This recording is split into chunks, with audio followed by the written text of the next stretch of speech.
Tom. Nice to meet you, Mark. Well, I'll tell you what, this is a complete different environment to my usual setup.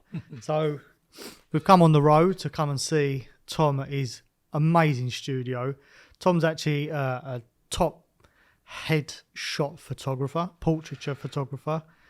The guy's insanely good. I'm going to link everything that he does to the bottom of this anyway. He's honestly something else, completely something else. I've never experienced a day like it. But anyway, Tom's done some headshots for me. So, you know, we thought we would sit. We've been talking for a while, haven't we?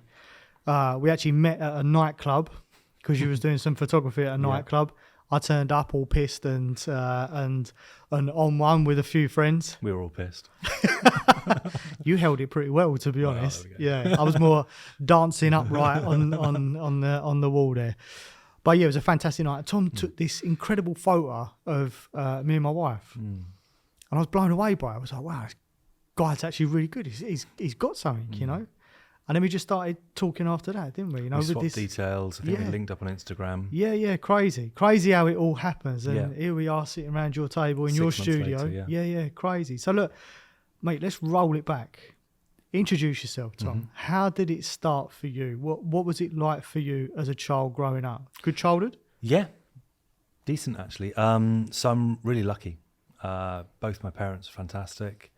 I was really into art, really into, really into, no, I wouldn't say photography necessarily, but I was into images, you know, the idea of making images. And my parents used to indulge me, you know, the things that I wanted to do. I was into sport. I was into things like horse riding, mountain biking. I used to compete both on horses and mountain biking. So I used to race downhill mountain bikes, and I used to do like eventing on the horse. And so like it was incredibly lucky in that respect. I think my parents are that kind of classic generation of people who made their money in the 80s. I think my dad started a business when I was in like maybe 7 or 8 years old, furniture kind of stuff. And they just kind of, you know, just did relatively well, I guess. And so, you know, I was an only child, so maybe a little bit spoiled, you know, that kind of thing. And like, you know, my mum's fantastic. She was never the kind of person that would be like, oh no, you can't do that, or you shouldn't be able to do that. Or, you know, I was thinking about this the other day, actually, that I was really lucky in the sense that she just always said, oh, you know, try it, give it a go, you know.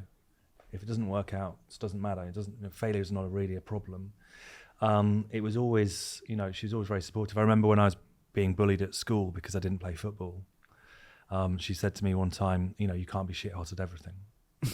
So it was, you know, it was just kind of cute. She was just very supportive, really sweet. And I think that's actually made a real difference into how I look at what I do. So when we get onto the kind of conversation about how I started getting into photography, it was never for me, you know, that sort of idea of like, should I or shouldn't I do this? It was just like, yeah, why not? Fuck it, I'll give it a go. Do you know what's interesting is, you know, you're of that generation where, like, my parents brought me up the same way as what you did. I had quite a privileged upbringing. My dad did extremely well at what he did, but they never wrapped me in cotton wool. No. You know, make your own mistakes. Yeah, you're allowed to fuck up. It's normal. Yeah. You know, pick yourself up, brush yourself off. Yeah. Just crack on with it. Nowadays, it ain't like that, is it? You're not allowed to. I was lucky in that respect, I think. You know, I think we was lucky in I was talking to an old fella at the weekend, and he was saying that our generation is actually quite lucky because he thinks our generation is quite a good generation, whereas now it's pretty much fucked. And probably in his day, it was pretty much fucked because he was during the war and things like that. Sure, yeah. I think we've that people are seeing. Yeah, I think we've got it quite good. Yeah, I think in that respect, I was very lucky. You know, it was always the idea that you could just give it a go. And you know, the horse riding and the mountain biking, it was like, you know, I could fall off this big thing any second, or I could hit a tree, or, you know, knock my teeth out, anything like that. You know, very simply, very easily.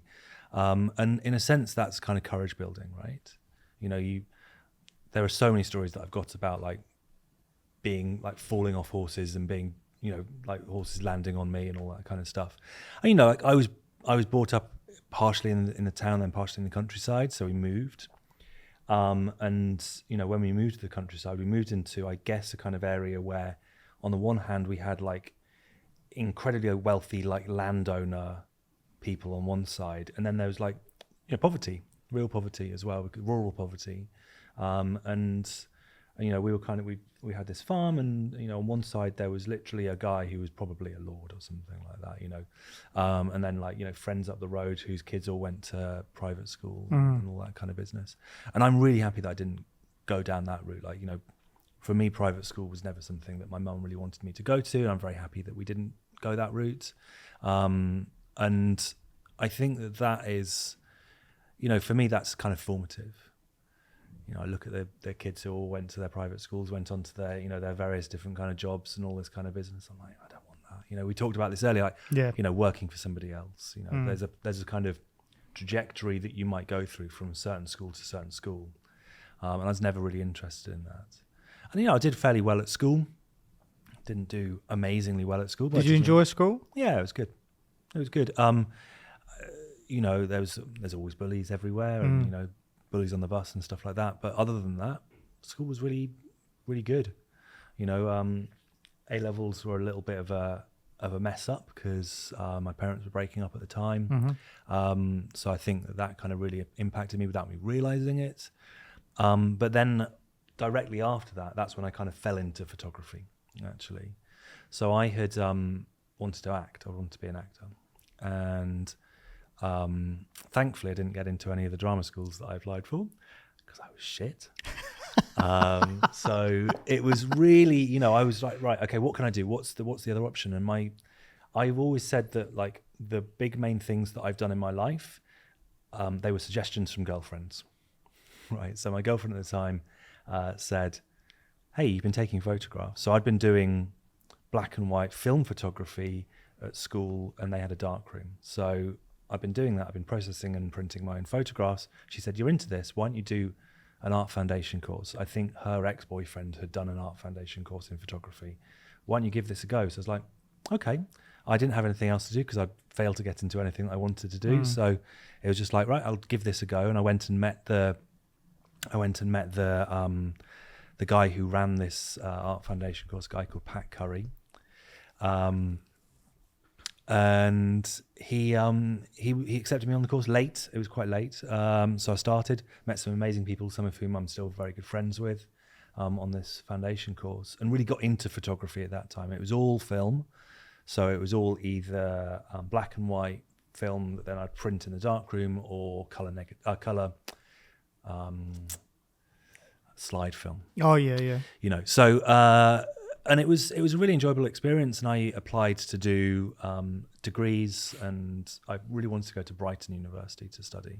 They had a really good photography course, so I went through all the kind of the application process. But by the time I'd actually got, you know, I'd got the place at Brighton and I'd got to Brighton, what I was really interested in was philosophy and theory. So I moved away from photography and I went into a BA program that was called Critical Fine Art Practice.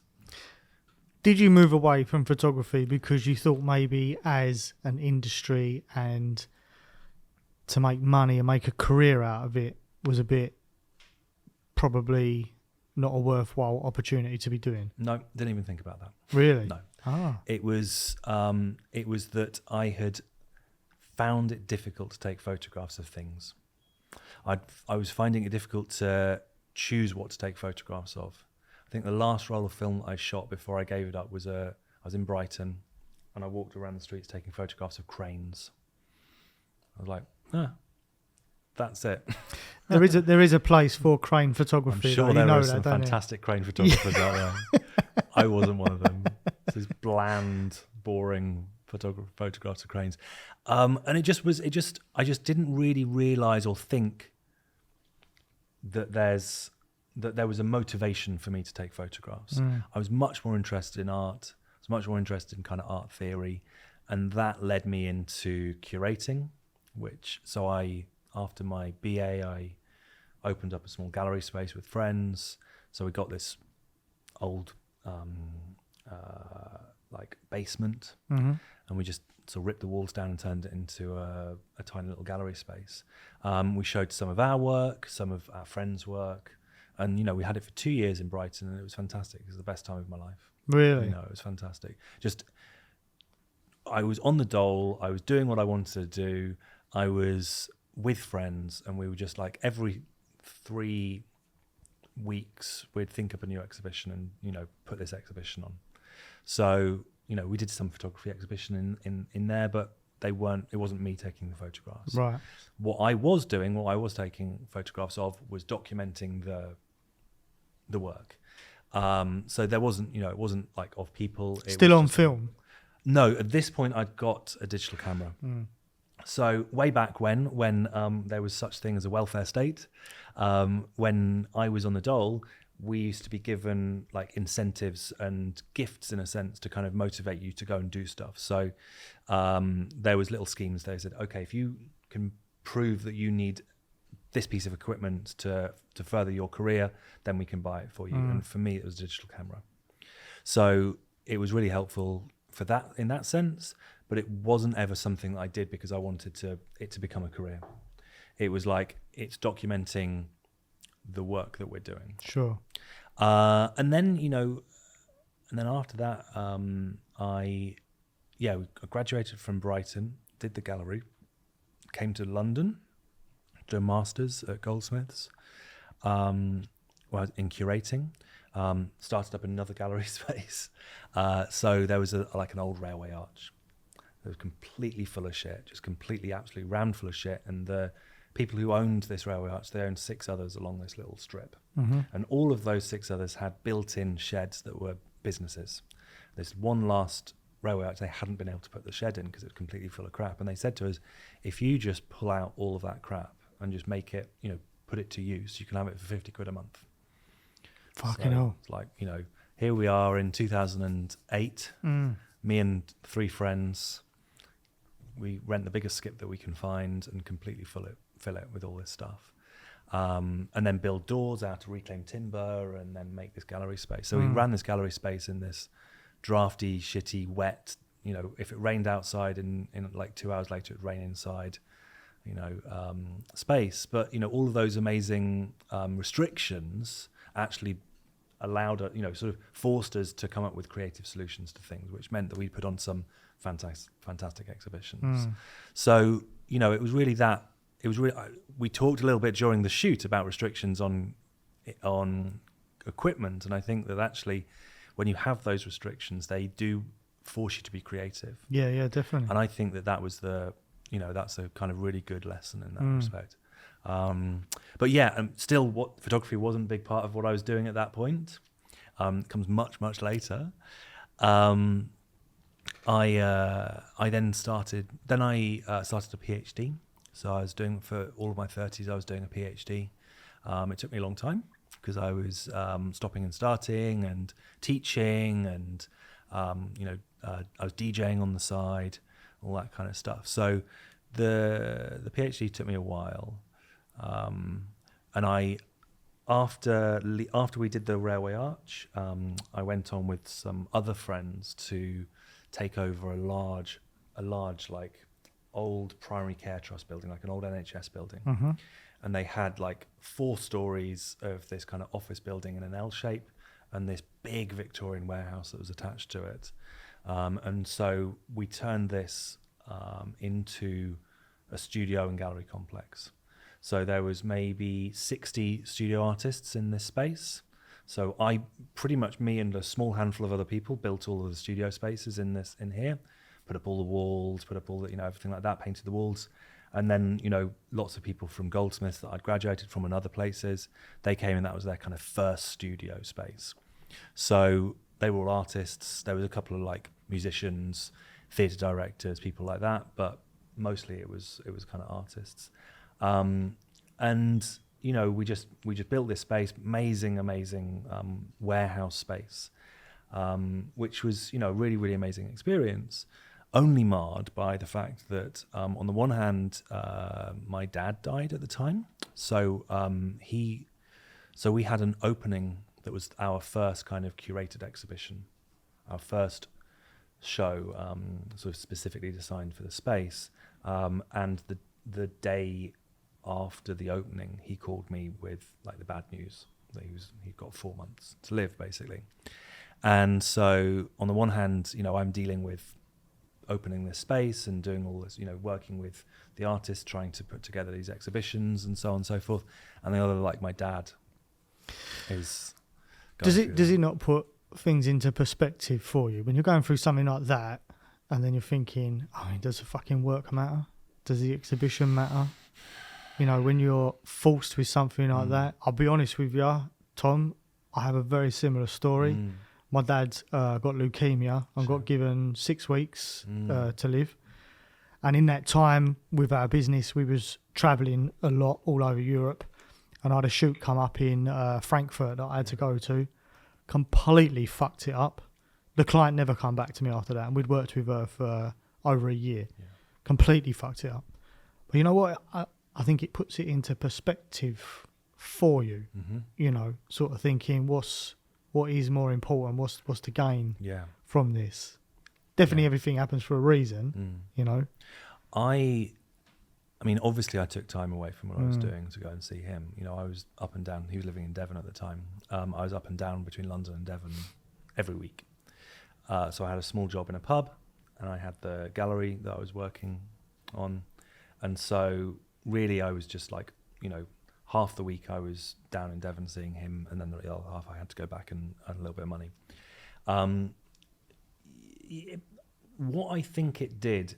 So the other half of this story is that at exactly the same time, the people that I was working with on this space stabbed me in the back. Right. So they really wanted to have... I was co-directing this space with one other person, and they really wanted to have more control, and they brought in other people to kind of around them to bolster their position, and they kind of used the excuse of me not being there as much because I was going away to visit my dad as a reason why maybe I wasn't as committed as they were to running the space. And I think for me that was a real turning point in like my enjoyment of art. Yeah. I'd been doing so much of this essentially for free. There was no money. There was small little pots of money that we'd get from the Arts Council or from other funding bodies every now and again to put on the exhibitions. And, I'd come away with a tiny amount of it for me. It was never about the money. But, I got to this point where I was like, this is there were real unethical behaviours going on in the art world. And I just wasn't particularly interested in being involved. It's quite a sharp community, isn't it? I think it can be sharp. Yeah, exactly.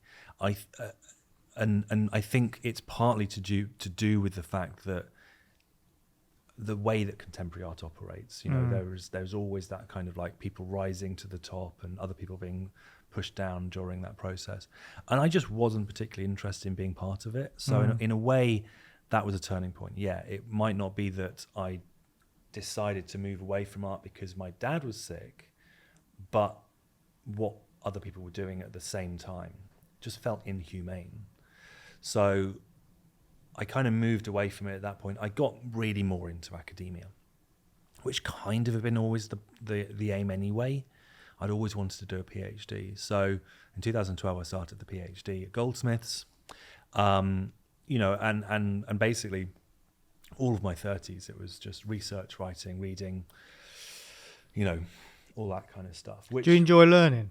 I do. Yeah, I love learning, and I think that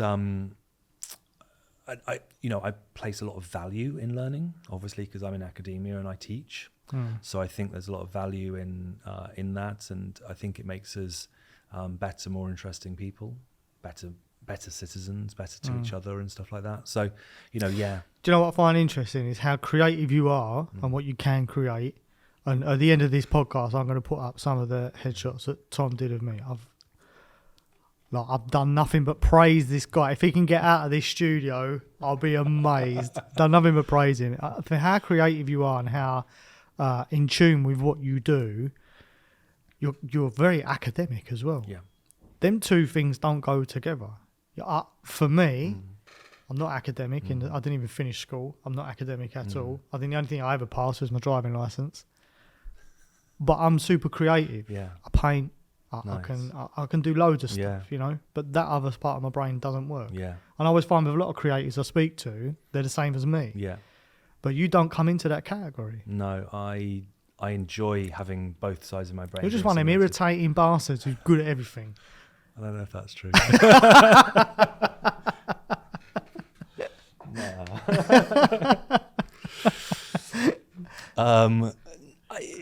One of the great things about this is that I love turning one thing off and picking up something else. Like, during the PhD, I wasn't taking photographs. I was the other side of my life was DJing, and I love DJing. I love playing music to people. I love getting people to dance. I love the kind of party atmosphere and stuff.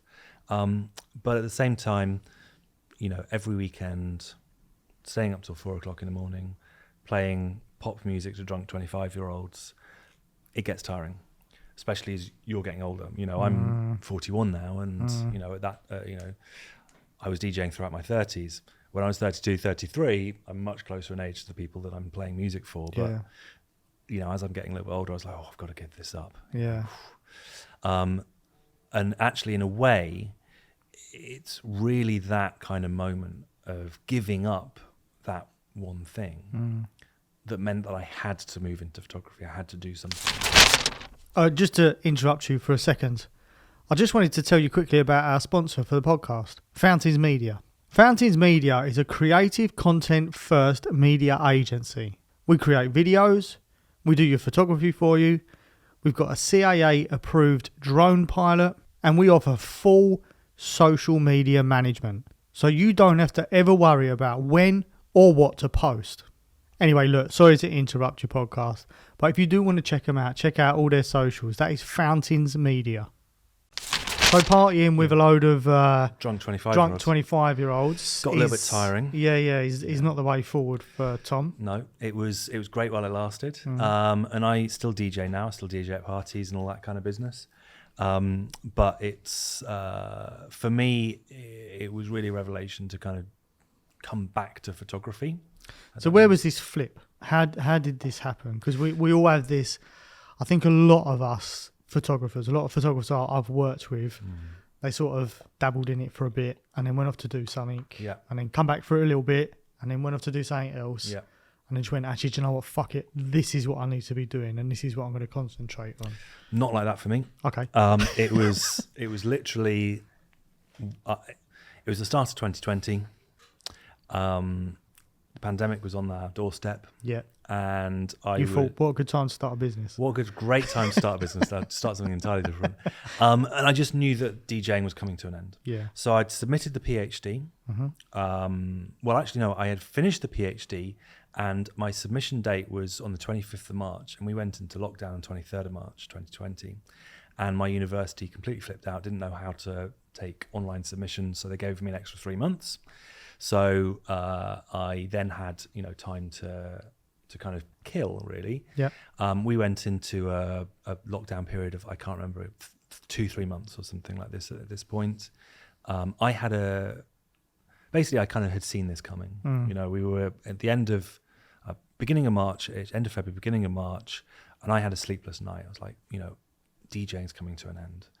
My teaching is always front loaded to the beginning of the academic year anyway, so that had come to an end. So I had no source of income. And bearing in mind, I'd just finished a PhD, so I hadn't been building up any savings. I'd just been doing all this with the expectation of getting a job at the end of it, getting a teaching position at the end of it. Now, anyone who's been paying attention to what is happening in academia at the moment will know teaching's fucked. It is absolutely fucked. And working within academia is terrible. So, I love teaching, I love students, I love working with the ideas that we get to work with, but it's not really a place to make a living in. Unless you're lucky enough to get that great position. There are positions out there, but you're in competition with 200-300 other amazing applicants who've got fantastic CVs, who've got books out and so on. So it wasn't really anything that I thought at the beginning of my PhD and all the way through the PhD, it was for me, that was kind of the direction I was going to go in. Teaching was my thing. But then I kind of realized quite quickly afterwards that just wasn't going to happen. So here I was in 2020. Teaching was kind of like, oh shit, I'm not going to be able to get this job. There's no jobs available. And DJing wasn't happening. So I was like, right, I had a sleepless night trying to figure this out, work this out. And I woke up the next morning, or rather didn't wake up the next morning, messaged my mum, who's incredibly supportive, and said, I think that I'm going to get back into photography and videography, actually. At that time, somebody had found me as a DJ and said, we want you to come and DJ for us at these events, but we need promo reels.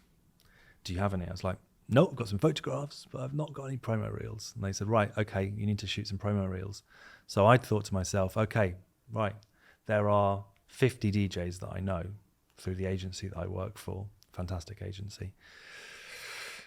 I could shoot promo reels for all of them. They could pay me some money.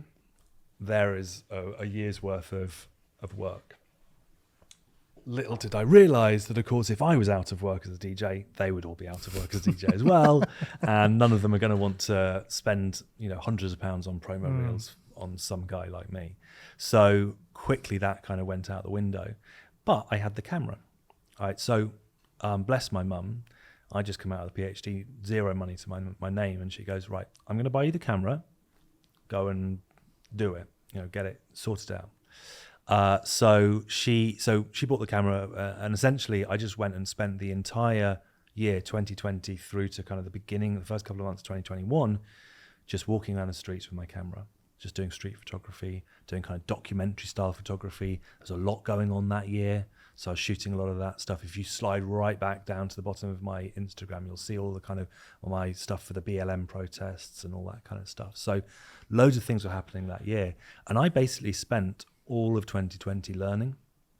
Like, it was an insane year because obviously we were all like isolated from each other. So I spent a lot of time on YouTube, a lot of time, learning my camera, learning how to take photographs, but also we were allowed out to go for one piece of exercise per day. Yeah. My piece of exercise was with my camera, walking around, taking photographs. So I think it saved my life, quite possibly. It certainly saved my mental health. I mean, one thing I've always said about doing a PhD is that it's very close to having depression, because you've got so much time to yourself with almost no deadlines apart from the big deadline at the end. So you're just kind of like there, just going, what the hell's going on?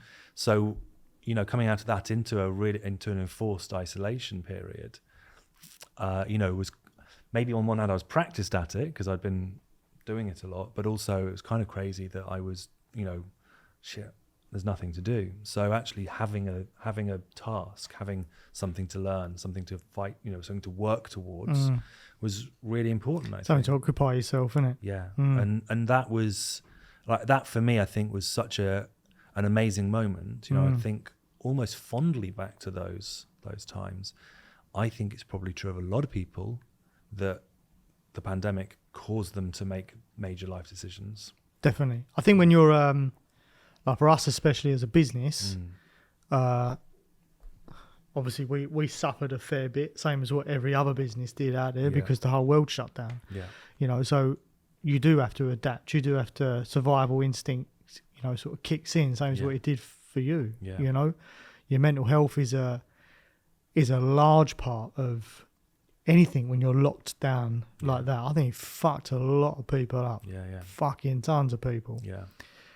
And whether then people have recovered from that or not, I don't know. No, but I think when you're a creative, you need that outlet, you know. So for you, for the street photography and stuff, what a fantastic outlet to have, because you can get out and about. Yeah. And then you can come home and play with the images. Exactly. So you're being creative in that whole time that you're about. And you don't need to be near anybody because it's all street photography. Exactly, yeah. So there's everyone else walking around like, meters apart. And that's right. Fine. Yeah. But yeah, it was really that kind of that moment. So where was this transition then of you going out, getting to learning the industry again, learning your skill with your tool, with the camera? When did that then turn into you think, fuck it, I need to start charging for something? Sure. I mean, I guess that I with the DJ agency that I'd been working with, there were DJs there, and I was practicing on taking photographs of them outside. And I was like, right, okay, this is, I wasn't charging anybody for this. This could be something that I could charge for. It was something that could be a business. I've been a sole trader as a DJ for maybe 7 years, but I never really considered like myself as a business person or running a business. That was never something that really I thought I would do. But I would say in kind of early 2021, I came across the Headshot Crew, which is a big international group of headshot photographers. The Headshot Crew is run by a photographer called Peter Hurley. He's a New York-based headshot photographer. And I came across portrait headshot photographer called Ivan Weiss. Ivan is based in London. And I just messaged Ivan on Instagram one day. He's got fantastic work, beautiful work. Ivan's fucking insane. Yeah, great. Insane. Work. I follow him on LinkedIn. Okay, yeah. My nice. God, he's beautiful work. Unbelievable. Yeah. So I was like, right, I'm gonna call this guy up. I want a mentor session with him. And he was like, okay, great. Let's have a quick chat on the phone beforehand to work out what it is that you need from your mentoring session. And so we ended up on the phone. I said to him, look, I'm learning the photography aspect of it, the skill aspect of it, the lighting aspect of it, but I'd really love to learn about the business side of things because it's not something I've ever done before. And he's like, I'm not the guy for you. Like this is how I run my business, but there are other people who give you much, much better advice than me. We ended up chatting for 45 minutes. We never ended up doing a proper mentoring session. So at the end of the call, I was like, man, you've been on the phone with me for 45 minutes. I've not given you anything. I was like, let me bring you some wine. So I took him over a couple of bottles of wine, and we just cracked one open one day and just sat down and chatted. And then from then on, we've been mates, and he's been helping me out with various things. It's always like, I'm just messaging like, bloody clients, and he's like, just don't worry about it, or like, do this, do that. He's always been very helpful with those kinds of little moments where I've needed a little bit of a kind of help, seeing the bigger picture maybe. Yeah. He's very good at that kind of bigger picture thing. He's very successful and is doing very well. So he kind of, in a way, he's a model to follow. I can see his success. I can see the kind of route that he's taken to that success. And it's really great to have that kind of guide in a sense. These days we just go out for pizza and beer and chat about, dating and all that kind of stuff, and laugh at various bad photographers or something like this. But he's always been there as a support. And it was at that moment, I think that was kind of maybe March 2021. And so I joined the Headshot Crew and just basically bought a bunch of lights and just started getting people into my flat. I started in my flat and just started shooting, the kind of classic Peter Hurley style shot, which was the kind of the corporate headshot that we did at the very beginning is kind of a bit of a, it's a bit like the Peter Hurley style. There's a few little tweaks and changes that I've made. So yeah, kind of moved from there to from doing the kind of classic Peter Hurley style into then kind of experimenting with light. And I just watched so many lighting videos on YouTube and practice. And really, I think that that's kind of where it happened for me. And I shot out of my second bedroom in the flat. I turned it into a little studio space, and I put these little kind of light fixtures on the wall, the little concertinas out. So, another ones, yeah. And I started getting people in. So, May 2021, I opened my doors to the business, put some adverts on Google, started getting people in the door. People started paying money for me to take their photographs, and it was kind of insane. It's like, okay, people pay money for these things. I was like, okay, this is quite cool. And then, just kind of keep it going. And of course, everybody starts telling everyone and their friends, and, you get these little referrals coming back now and again. And And so I was shooting and shooting and shooting, and then in I think January this year, so 2022 January, a little thing came up on Facebook of some people looking for a third person to join them in their studio, in their photo studio, and it was in the Biscuit Factory, which is the building that we're in. And I was like, okay, I'll come along. I don't need to commit to this. I'll just come and see it, just have a look at what's going on. Came along. I was like, no, this is great. It's £400 a month. It's £1,200 a month shared between three of us, so £400 a month each. And I was just like, it's not a massive risk. It's a good idea. The first client I had in the studio was an actor who came all the way from Manchester. She had been told by her agent that she had to work with me, and she came and she bought 25 images from me. So the way that my pricing is set up is obviously like I pay for I charge for the session, and then the client looks through the photographs and buys 5, 7, 12 photographs for an amount each. And so my first ever shoot in the studio, I took in over £1,000 from the first shoot. I was like, fuck, this is great. Like, what the hell? That's such a pinch yourself moment, isn't Amazing. it? Like when you just think, fuck me, someone's trusting me that much that they're handing me money. Real money, yeah. For something that I actually quite enjoy doing. Yeah. I've stood on the shores of Hawaii before, shooting something, thinking, someone's paying me to be here. Yeah, absolutely brilliant. It's amazing, isn't it? And she was such a wonderful person as well. We had such a great time. And I was just like, this is, it was wonderful that this was in a proper studio. All my lights set up. It wasn't in the second bedroom of my flat. They didn't walk past my dirty linen draped on a dryer. It's funny, it makes it more business-like, doesn't it? More business-like. It makes it way more much more professional. trustworthy, Exactly, yeah.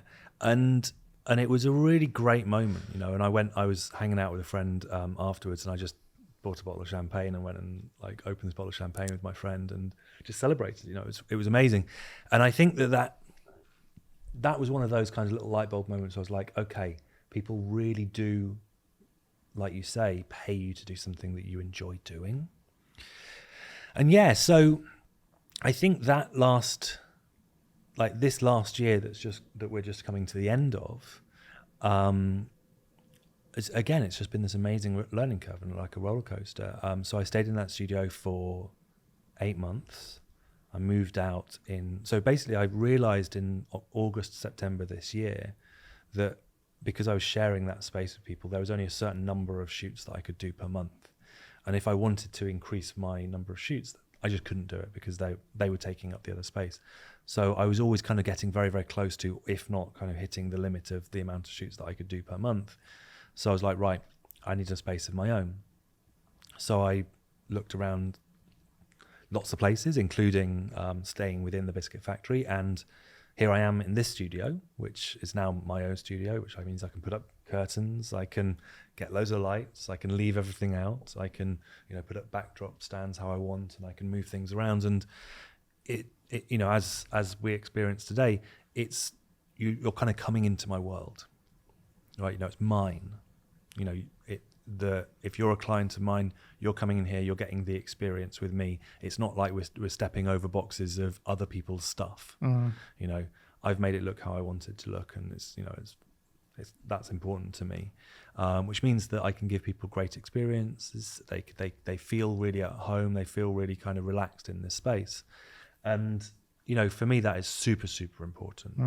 And we can talk about value of photography a bit later. I think as an added quality that you have as a photographer, I don't mind being in front of the camera. It doesn't bother me. I do my podcasts and I do vlogs and I do loads of other bits and pieces. So being in front of a camera doesn't daunt me at all. But the direction that you managed to give myself today, even though I am very confident, you've got an aura about you that you can just put everybody at ease, put Sure. everything at ease, the whole situation at ease. It can be quite daunting. I mean, Yeah. even just doing the podcast, we've got 3 lights on here, Yeah. 2 cameras and everything. It can be daunting for people coming into this environment in the first time, but you put all that at ease. Yeah. I think that's a big And you're part very of it, soft in the way you speak. Yeah. You've got a very sort of kind, generous nature about you. You're not bullshit. You're not, you're not big-headed about what you can do, even though you're fucking insanely good. Thanks. Yeah. Obviously I teach, so I speak to people all But the I think time. as a business owner, especially in our industry, that's a quality you have to have. You have to have it. Because you're dealing with people 24/7. Yeah, honestly. And people are hard. Yeah, of course. They're difficult to deal with. Yeah. I think that, the way that I approach this with people is I say to them, look, you're coming in for a long conversation with me and the camera just happens to be there. We're going to get some photographs, but what you're going to have is a conversation with me, and in a sense, that's where the energy goes. That's where the sort of in a great way, like a big portion of the skill of what we do is people skills. Yeah. It's having those kind of conversations. And, I can think back to a few little moments in the last, year when I've had these great conversations with people and just got to get to know them and, get to, those little moments where they realize why they're getting the photograph taken, or they realize what it is they meant to be doing. So the mum is there, and the family friend, the model, is with her, and she's helping them doing their hair and makeup, and this model looks absolutely fantastic. And the mum is posing. We're getting we're getting some shots done, and there's a moment when she starts like holding her hand like this and kind of doing this. I just say to her, stop trying to be a model. You're an actor. Like, you're not a model. Because I think that she kind of felt conscious about the fact that this incredibly, actually quite successful model, who was the family friend, was kind of there. So she felt like there was she was being not watched necessarily, but she felt self-conscious about it. And the moment that I said that, she's like, thank you for like bursting this little bubble that I had. And it's like that, you just have kind of see what people are thinking when they're in front of the camera and kind of burst the little bubble, just kind of, come on, don't worry about this, or like, I can see that you're, frustrated about that. And that's actually why I have long sessions. That's why my sessions are 3-4 hours plus, because it might not happen in the first hour. And it's only after that happens. In my experience, it doesn't. Yeah. Because I think usually the first load of photos that you ever take, if you're with someone who's quite nervous, usually are shit. Always, yeah. And it's not till they really start to settle down, Exactly. get comfortable in front of the camera and everything, that then you start nailing some shots. Yeah. I can't remember which fashion photographer that said this, but there was one who said when they do a shoot, the first roll of film, they don't put a roll of film in the camera. Yeah. They just do an empty That's it. 24, 36 shots. Yeah. And exactly. It's always a little bit shit. But it's that moment when they kind of, it's not, I wouldn't say it's relaxed actually. Like, it's not in the sense that they're relaxing in front of the camera. It's that they're getting used to holding their body in certain ways. So you've given them a little bit of direction, a little bit of help, just kind of maneuvering them in certain ways. And especially if we're doing, when we're doing a kind of, or what I'd say, a relaxed actor's portrait or headshot, I'm fucking around with stuff like the light or the background, or like popping maybe like a prism in there, or something like this, or kind of bringing in kind of technical stuff or artistry in a sense. And what happens is they start playing it. They start playing up to this kind of process. They're like playing a role. So if you're an actor, then it's kind of, you have to play a role, right? And it's that moment that they kind of get that, they get it right, that it starts to work. I don't think it's about being relaxed.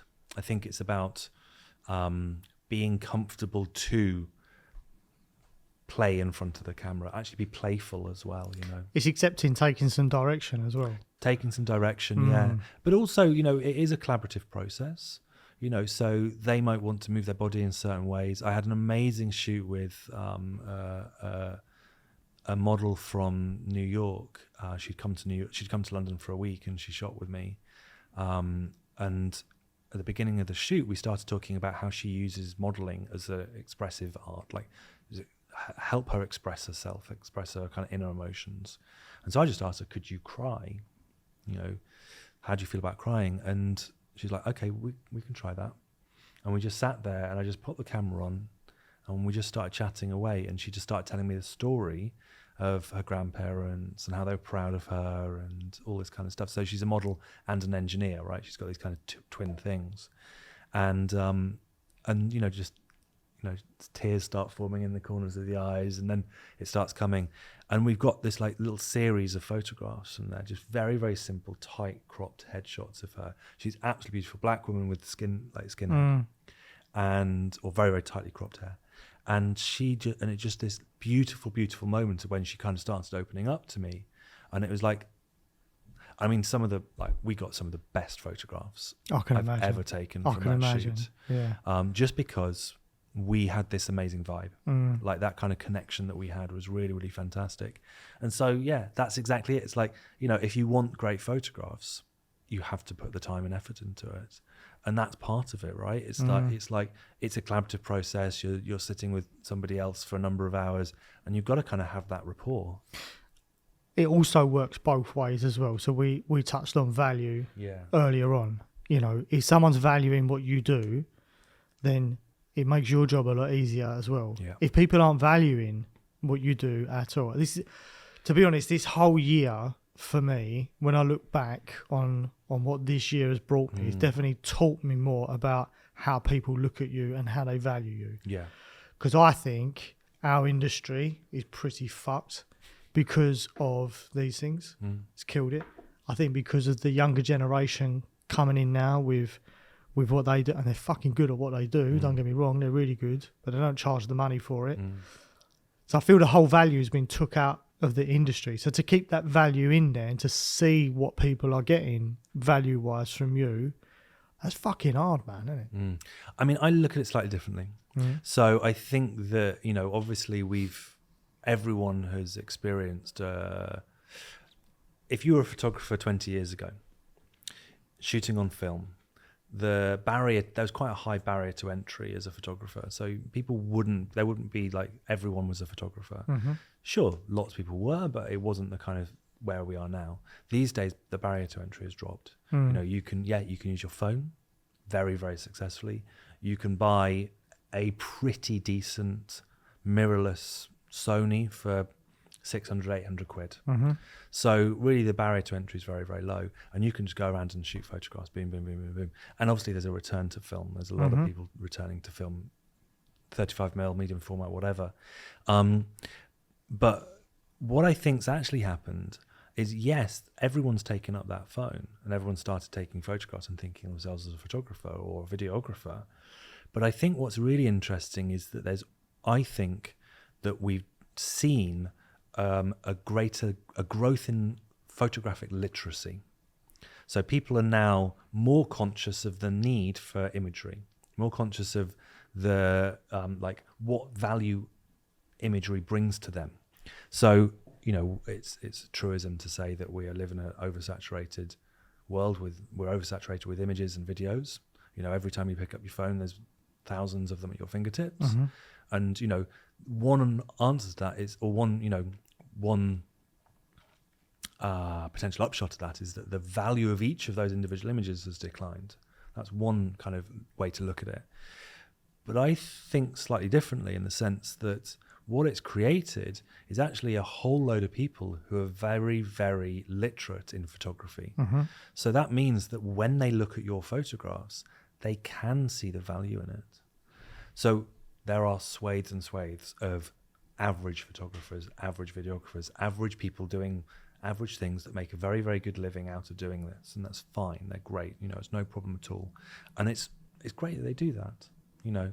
But from my perspective, I'm like, well, you know, that's fine. But what I do isn't that.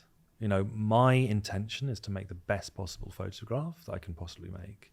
And so that means that I am constantly trying out new things and new ideas, bringing in new little tricks and little toys, trying out new techniques, lighting setups, seating, standing poses, all sorts of things that, you know, in a way it's like it's trying to do something that is adding value, but also keeping me interested, keeping you interested, keeping the viewer interested. And in a way, that for me is where the value lies in it. Because, you know, yeah, everyone can pick up a phone and snap. But it doesn't mean that everyone can take a good photograph. No, I agree. I completely agree. For I think when I was saying about value for, especially with my business, because we run like a whole media, photography, film, social media, all this stuff, because we're just creating content for stuff. Yeah. It's all dispensable. Yeah, very dispensable, yeah. You know, what you do is something completely different because, you know, you're having these images to use for the next 2 years. Yeah. So it's a huge investment. Yeah. I'd see it as an investment. I value it because I know what goes into it.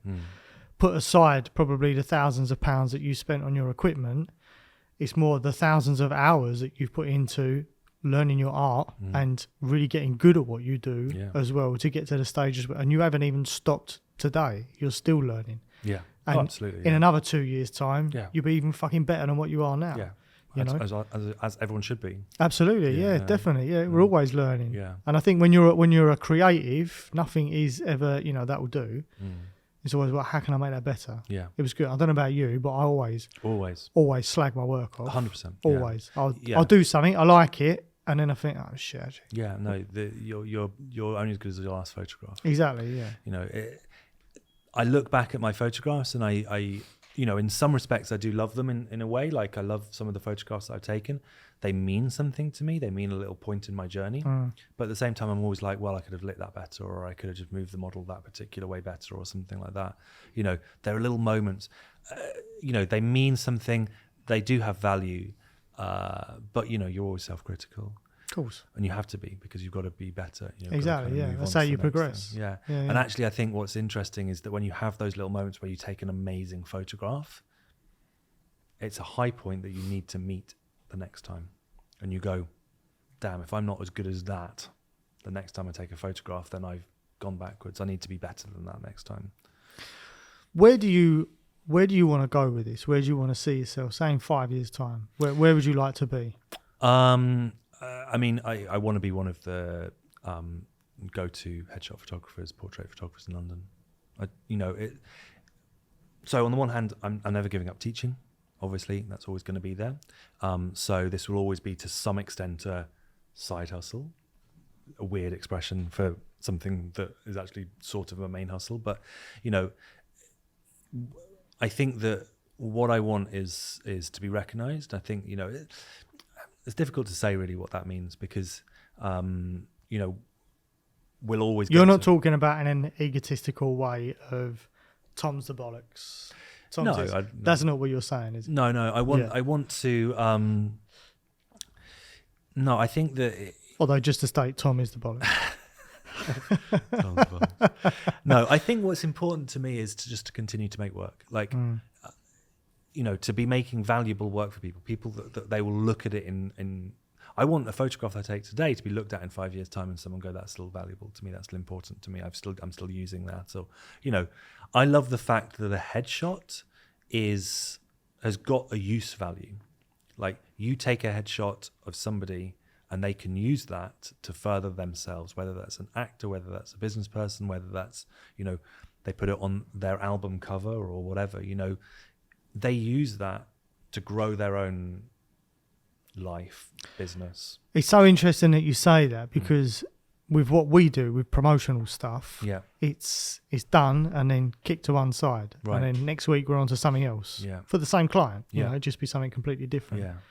Whereas your stuff it's got longevity in it. That's the intention. Yeah. Yeah. It's fascinating, really.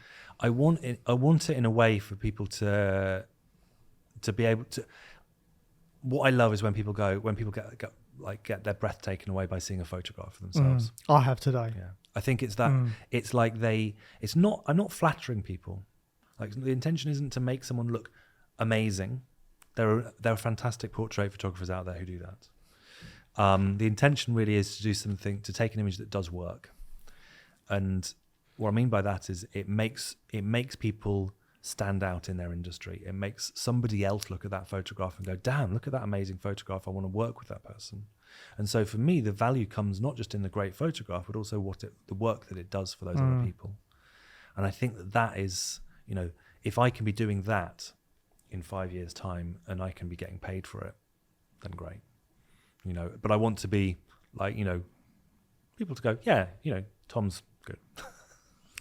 I think it's nice to have people to say, do you know what, Tom took that for me. People Yeah. go, fuck, really? I would love to have that. Yeah. You know, I'd love to have Tom to take my portrait. Yeah. And there's something about portraiture photography, you know, from the very, very early days when people first started ever, you know, taking photos with box cameras and things like that. It was always that the subject would be of a person. Yeah. You know, that's the portrait of that person. That everybody's face is different. Everybody's symmetry is different. Yeah. Everybody's, the way their eyes are different, or their ears or the nose or the mouth or whatever. Everybody's so individual. It's fascinating. Yeah. And that for me is important in my work. You know, I don't set up a lighting setup and get everyone to stand in exactly the same position in a lighting setup, do exactly the same thing. Yes, there are things that I know will work each time I do them, but the intention for me is not to just get people in a box and go bum bum bum bum bum, you know, cookie cutter approach. It's not. I don't want to do that. I want people to come in and for us to like be playing around with lights and trying out different ideas every single time, because I think that then you're not putting a kind of lid on the creativity at that point. You're letting the creativity flow, and it means that they get something that nobody else has got before. Absolutely. Sure, there's little tricks that I've taken from all the other shoots that I've done, but each person is getting something that's a little bit different, a little bit unique to them. So they're coming away with a unique product. It's a bespoke service. And I think that is like, you know, let's imagine you're a casting director and you're seeing 300 photographs per day or whatever. You're scrolling through this little screen, 300 photographs. Now there are a lot of photographers in London who take very similar photographs of young actors coming straight out of drama school that they just need to get their photograph taken. Now these photographers are fantastic. They're doing good work doing this, but it's all looking exactly the same as each other. So they're scrolling through hundreds of photographs of these people looking exactly the same. Now my intention is that they're going to stop on my photograph, right? They're going to slide across it and they're going to go, ooh, and they're going to see that photograph out of all of their hundreds of other photographs. And it's just for a split second, they're going to pause. Now, if I can get that, if that means that actor gets an audition, then that's my job done, right? If you're a business person and you put your LinkedIn profile picture up and someone sees it and goes, ooh, that's an interesting photograph, that's a good photograph, it gives you a little understanding of that person. And actually what I always say about like a corporate headshot or a business headshot is that there are lots of photographs on LinkedIn where people have just taken like a selfie, or they just cut themselves out of a wedding photograph or whatever. But the person that's actually gone and got a particular professional headshot done, what that tells the person who's looking at that photograph is they pay attention to detail. If you've got a good headshot, you pay attention to detail and you care about detail. I was about to say that there's some value in that as well. You know, they've paid money to have a picture of themselves to advertise themselves. Exactly. And that means that you are far more likely to get opportunities, interviews, people paying attention to you, people trusting you, people believing in you, because you show them, you display to them. It's not that it's like a beautiful photograph of you and you look amazing, but you display to them that you've got a photograph that means that you are valuable as a person because you value yourself enough to invest in a photograph. That's it. And that, I think, is the most important aspect of it. It's not that I'm like there going, let's take these most beautiful photographs, people. It's that I'm taking an amazing photograph that has got value itself so that people can see that the person that's in the photograph also is important and valuable. And that, I think, like, you know, that's going to get them work. It's going to make them rich, you know, at the end of the day. And that's kind of, you know, people who are in business, that's kind of what they want, right? Definitely. If they're running their whatever businesses that they're running, they want to be making money from it. They don't want to be, you know, left behind. So that's kind of it. Tom, I just want to solidify everything that I've said today. I've actually made a vlog of today, which I'll link in this as well. Yeah. But I've had the most incredible experience with you it's been today. great. I've had headshots done before. And obviously being in the industry, I sort of know what to expect anyway. But you've been so welcoming. Thank you. So professional. The outcome is just, like, honestly blowing me away. It really has. Before I left, my wife was saying, you won't like your shots because you never like your shots of yourself. Yeah. I said, probably not. But, you know, we'll see. Honestly, you've blown me away, mate. You really have. And I said to you when we first met, and I spoke to you after that night in the nightclub, I said, you've definitely got something. You understand people, you understand photography, you really get it, you know, a lot. And I wish you all the luck in the world. Thanks, and man. you will be that go-to person in London for headshots. I know you will. Thank you so much for your time today. Thank and you thanks very for much. everything. Lovely. Thank you, Nice Tom. one, Mark.